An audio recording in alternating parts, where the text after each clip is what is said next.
विपक्ष को भारतीय जनता पार्टी के विरुद्ध एकजुट करने के लिए नीतीश कुमार लगातार मुहिम छेड़े हुए हैं। कई राज्य के मुख्यमंत्रियों और कई राज्यों में जाकर उन्होंने वहां के क्षेत्रीय दल के नेताओं से मुलाकात किया और उसके बाद वो विपक्षी एकजुटता को एक साथ लाने और उसे 2024 के चुनाव के लिए तैयार करने के लिए मुहिम चला रहे हैं। इस मुहिम में वो लगातार पिछले 3 दिनों से अलग अलग राज्यों का दौरा कर रहे हैं। उड़ीसा गए, वहाँ जाकर के नवीन पटनायक से मिले। उसके बाद कई तरह की चर्चाएं शुरू हो गई। दूसरे ही दिन वो झारखंड जाते हैं, वहाँ से भी लौट करके आते हैं तो चर्चाएं शुरू होती हैं। लेकिन महाराष्ट्र आज उन्हें जाना है और महाराष्ट्र जाने से पहले सुशील मोदी ने एक बहुत बड़ा धमाका कर दिया है। सुशील मोदी का धमाका उड़ीसा और झारखंड के दौरा के बाद ही आया है। आपको बता दें कि इस दौरे में नीतीश कुमार ने क्या पाया क्या खोया, इस विषय को अगर एक तरफ रख दें तो सुशील मोदी ने, जो कि लंबे समय तक नीतीश कुमार के साथ रहे हैं और नीतीश कुमार के साथ बिहार की राजनीति का बड़ा हिस्सा रहे हैं। कहा जाता था कि नीतीश और सुशील ये दोनों जोड़ी कभी टूटने वाली नहीं है, लेकिन दोनों अलग अलग खेमे के हिस्सा हैं। कई ऐसे मौके पर सुशील मोदी जो पुरानी बातें हैं उसे लेकर के और नई बातों से जोड़ करके नीतीश कुमार के फेल्यूर होने की बात कहते हैं।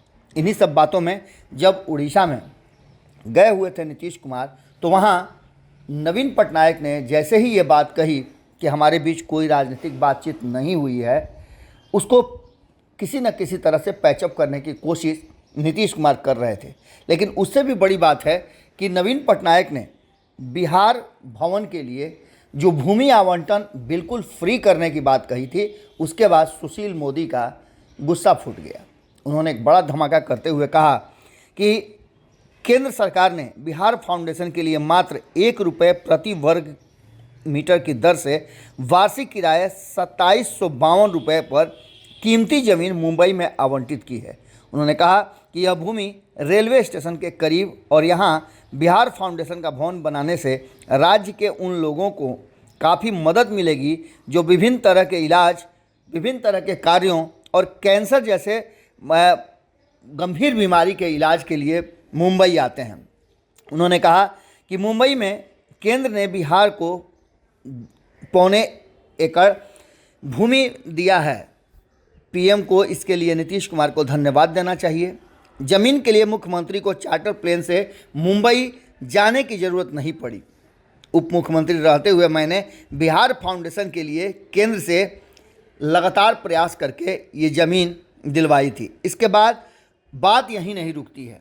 वो यहाँ भी कहते हैं, ललन सिंह के हमले पर भी वो लगातार एक तस्वीर साझा करते हैं और तस्वीर साझा करके ये बात पूछते हैं कि ललन बाबू, आप भोजन में दिखाई नहीं पड़ रहे हैं, गए तो थे साथ में ही। इसका मतलब आप समझ सकते हैं कि कहीं ना कहीं एक तरफ जहां नीतीश कुमार लगातार विपक्ष को एक करने के लिए मुहिम का हिस्सा बने हुए हैं, लगातार लोगों से मिल रहे हैं, बातें कर रहे हैं, तो वहीं नीतीश कुमार की खूब जमकर खिंचाई भी हो रही है। अब देखना दिलचस्प होगा कि उनके मुंबई पहुंचने से पहले सुशील मोदी और कौन कौन सा धमाका करते हैं। जुड़े रहिए भारत लाइव के साथ। बहुत बहुत धन्यवाद।